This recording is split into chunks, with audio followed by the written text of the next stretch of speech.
everyone, and welcome to the Golden State Media Concepts Health and Wellness Podcast. I'm your host, Pauline, and it is officially fall.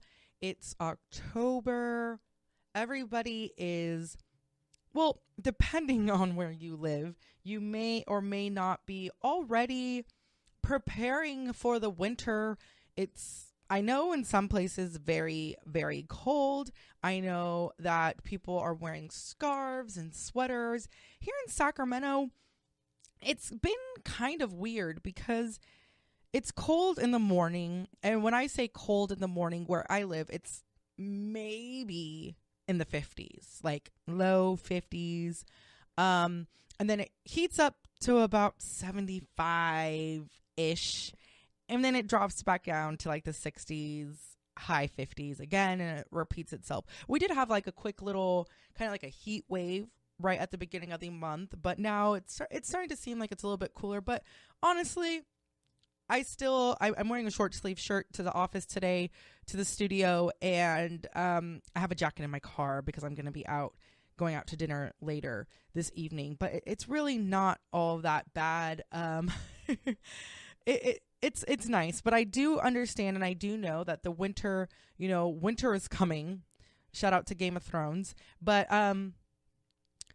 in other parts of the country and parts of the world, wherever you're listening, I know in some places my friend was saying that it's been raining a whole lot and things like that. So winter is upon us, and now with the winter change and like the fall chill, people are starting to get sick. And if you have kids, or if you work with children, or just work with a lot of people, guaranteed someone that you know, if not yourself, has caught a cold or something. The sniffles are coming around, and it's just inevitable that this is the season when it happens with the weather change. And in part, it does have a lot to do with the fact that in the morning it's cold, then it gets hot, and then it's cold again, and you're caught out in the cold without a jacket, whatever.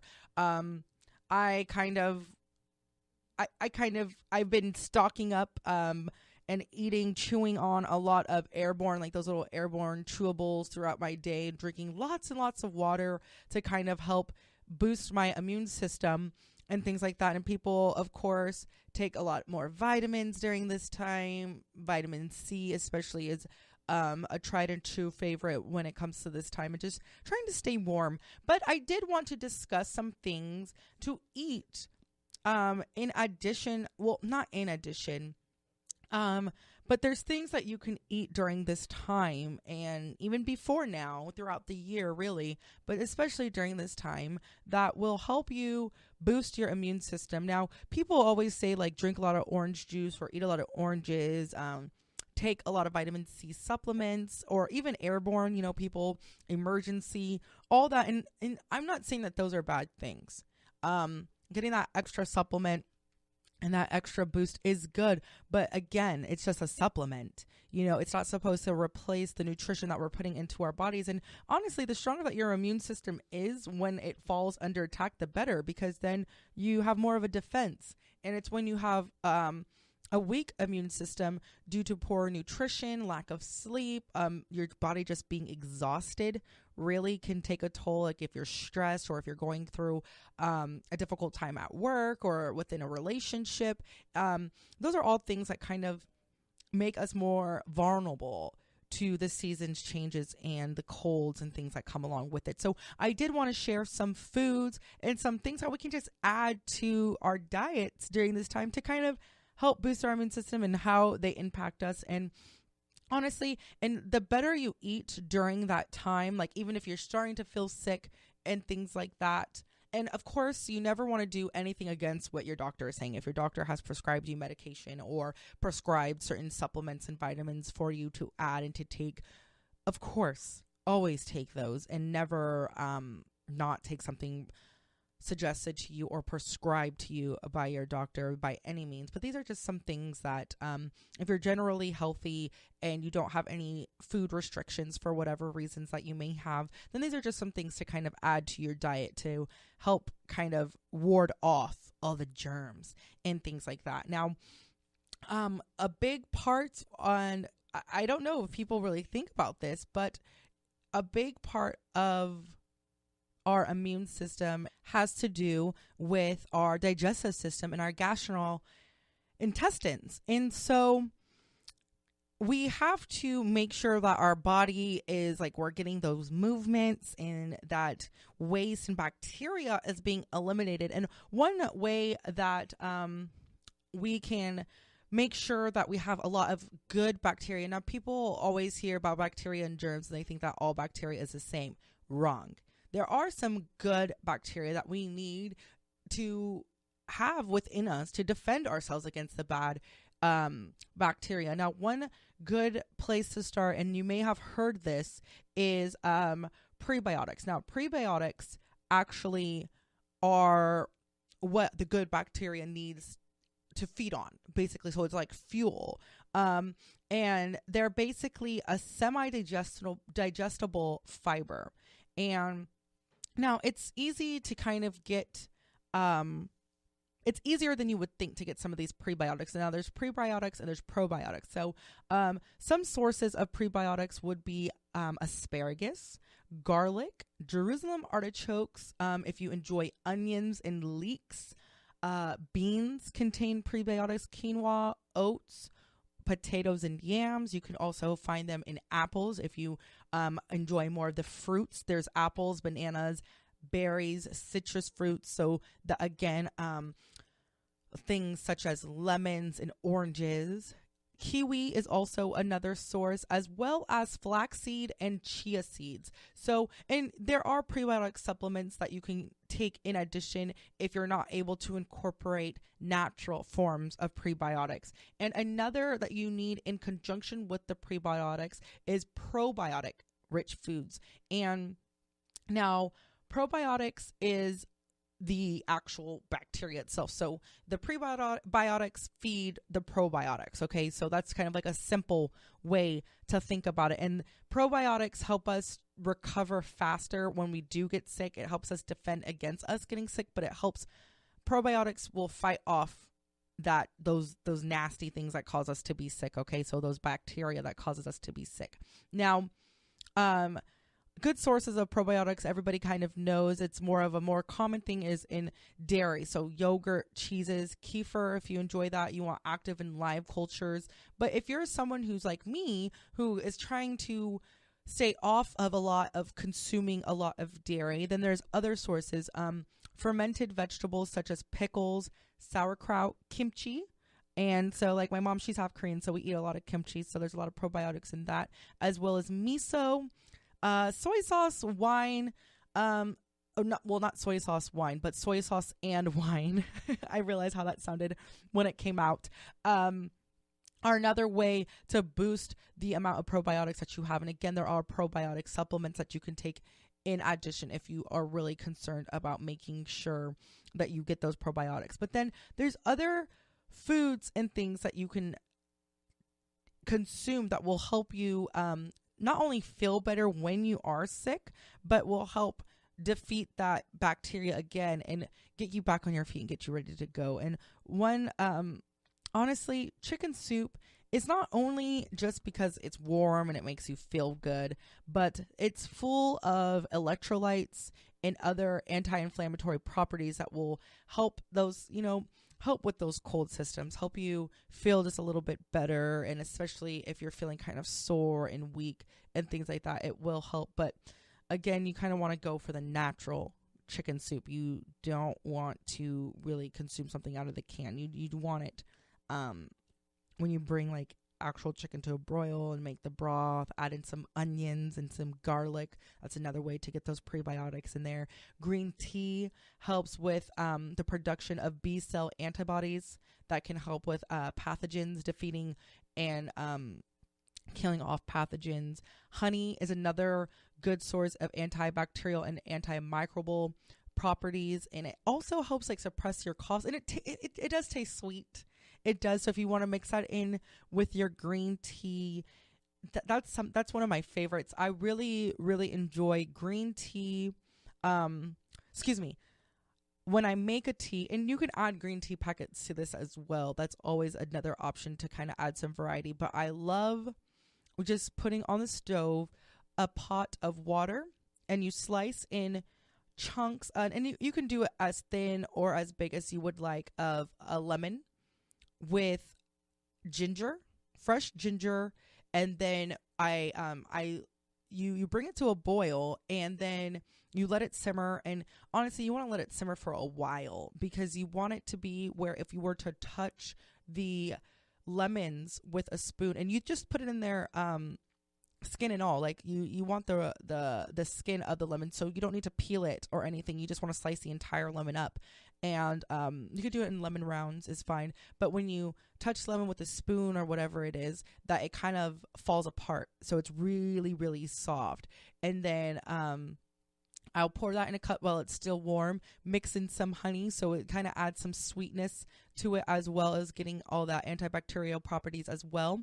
And then you mix that, and then you drink that, and it soothes you. It tastes really, really good, makes you feel warm inside and things like that. And so that's another way that you can kind of drink something. And like I said, you can add green tea with that as well to get that all in one drink. And it makes you, it warms you up, it makes you feel really good. So those are some ideas on how to get in some good supplements and vitamins within your body to help boost your immune system. And it's also very important to think about what we're consuming just on a regular and daily basis when we're not sick, because that you can't, the way that I look at it is, when it comes to your immune system, and I think some people believe that if they start to feel sick and they say, I need to boost my immune system, so I'm going to drink all this orange juice and things like that, and then they get confused when they still get sick. And it's because your immune system, it's under attack, it's weak and things like that. And so you kind of want to boost its strength and make sure it's strong before these attacks start happening on your immune system. And that can start off by just what we consume on a daily basis. And you want to just eat healthy all the time. And if you're eating a lot of things that are filled with like saturated fats and things like that, can make it hard for your immune system when it's time to actually defend itself against whatever is in the air, against cold chills and things like that. And you just want to make sure that you're not consuming a lot of sugar. It reduces our white blood cell count and the function of our white blood cells. So it's interesting, because we talk about these foods and things like that, and we talk about all these different things that on a regular basis throughout these episodes, or just in general, like you want to eat healthy, but everything has an effect on later things. And so if you make sure that your immune system is boosted and ready to go before the winter months, you have a better chance of fighting against some of these sicknesses, and like the cold and things like that. And then if you do, because it does happen, you're going to get sick at least once during the winter months, if you're lucky. Some people don't get sick every single year. Some people just get a small cold, but then you can reduce the length of your cold and severity of the cold if you're already if your body's already healthy and strong and able to defend itself and fight back when these bad bacteria come and attack it. And this includes eating a variety of fruits and vegetables and vitamins. You want to get not only just vitamin C, vitamin A, vitamin D. You want to get a lot of magnesium and things like that, iron, fiber, so that your body can digest the things and get these nutrients from all the good food that you're eating. And so you just want to make sure that you have a really healthy and balanced diet starting now. It's getting cold. It's starting to turn into the time where kids are all running around outside at recess and things like that, and they're getting hot and taking off their jackets, and now they're getting hit by the cool air, and they come home sneezing and coughing and things like that. You just can't help it. There's just germs everywhere that we go, but we can help make sure that we can fight off against these bacteria and against the germs and things like that without just, people say make sure you have hand sanitizer with you and wash your hands, which is true. Making sure that we wash our hands more often during this time will help us in our defense of getting sick, but it really starts inside our bodies, inside our where our immune system begins and what we're putting into our bodies, so that when it does fall under attack, because it's going to happen, that it's ready and prepared to fight against whatever it is that's trying to get us a little bit sick. But we are going to cut it to a quick break. And when we come back, I wanted to kind of talk about how the change in season affects our moods and things like that. So keep it locked here. You are listening to the Golden State Media Concepts Health and Wellness Podcast. We will be right back. Hey everyone, I'm Pauline, and I wanted to talk to you today about compression gear. Compression gear is popular with professional and amateur athletes everywhere to prevent injuries and for helping heal injuries. Sleeves has the coolest collection of compression gear around. Sleeves carries sizes for women and men as well as kids. Get compression sleeves in over 200 designs to match your teammates and uniforms. Check out the huge collection of styles and sizes or order something custom for your team at Sleeves. Get 20% off plus free shipping on purchases of $50 or more when you use the code HEALTHPODCAST. Visit Sleeves, that's spelled SLEEFS.com today. Again, that's SLEEFS.com. Welcome back to the Golden State Media Concepts Health and Wellness Podcast. I'm your host, Pauline, and I kind of wanted to continue in this theme of the winter months coming upon us and the change of seasons and things like that. And one big common, like it happens around us, and some of us say, you know, when the effect that the weather has on our moods and just how we feel in general. And people will say, you know, oh, I'm a little bit down today. And people, sometimes the advice that they'll give you is, oh, take a walk outside or get some fresh air. You know, you need to get away. When, you know, sometimes when you want to go on vacation, you want to get out and go to a tropical place. You want to get in the sun. You want to tan. You just want to feel good and things like that. And it has a lot to do with the sun does have a lot to do with how we feel and the way that our body produces certain hormones and things like that. And so it makes sense for some of us to feel a little bit more down during the winter time and during the season changes and things like that, because the seasons do actually have a change on our mood and things like that. So, and it has to do with the length of the day. And so it has to do with our body's exposure to sun and things like that. And so during the time when there's been studies that have shown that one of the hormones that regulates our mood, which is serotonin, and serotonin is also attributed to our feelings of happiness and well-being, and that is disrupted and it's affected during the winter time because there's less sunlight. And so it has to do with something in our bodies that are triggered by the sun and by vitamin D and just being out in the fresh air and things like that. And so there are some things like, and there are some people, now I'm not taking away, because there are some people that if you feel more than just down, like you're just having a down day, because everybody kind of has days where, you know, just a little bit off, and we say, oh, we woke up on the wrong side of the bed, so we're just a little bit more irritable, or it could be that we're just going through a breakup, or you didn't get the promotion at work, so you're just having a couple days when you're feeling a little bit down in the dumps. But then, you know, with fresh air and willpower, you're kind of able to get over it. But then there are times when you're not.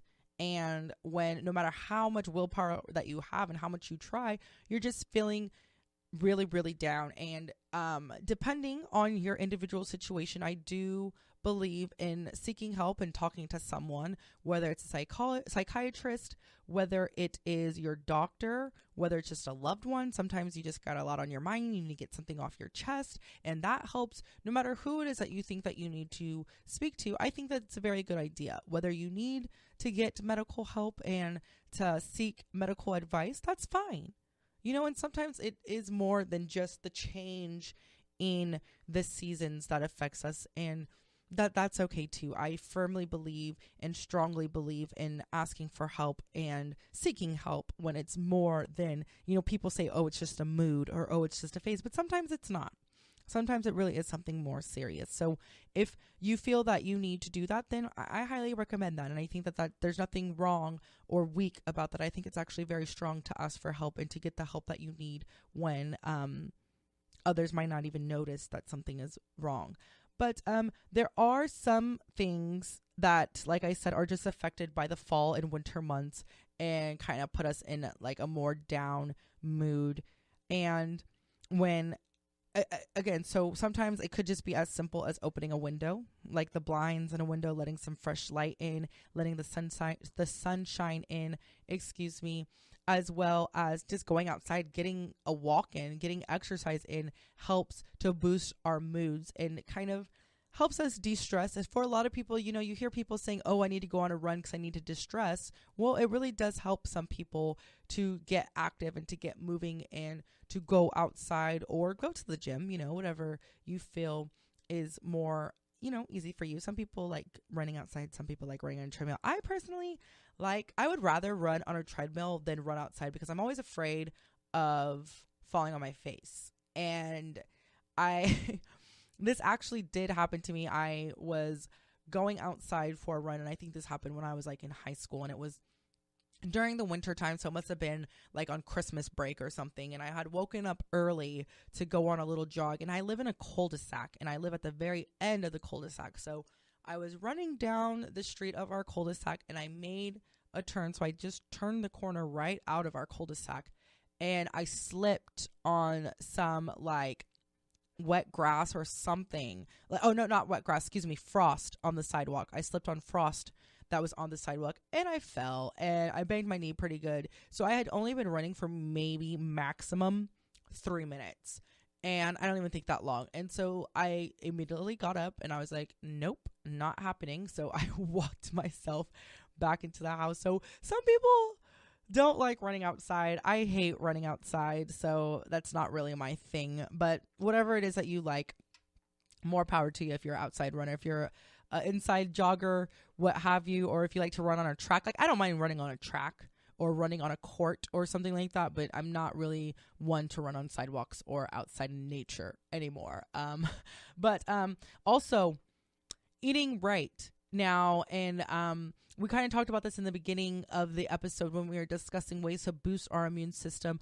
But instead of wanting to drink a lot of hot chocolate, and now I love hot chocolate. Peppermint hot chocolate is my favorite winter treat. But, you know, again, that has a lot of carbs, it has a lot of sugars, it has a lot of empty things that are going into your body that are not going to help fight against your immune system, or with your immune system, excuse me. And you want to have a lot of fruits and vegetables during this time, and complex carbs. And of course, drinking a lot of water, which can help with your energy. It can help with your mood. You won't risk having kind of like a sugar spike and then drop in sugar level. And, you know, people say a crash, you know, you won't be worried about that crash later on during the day.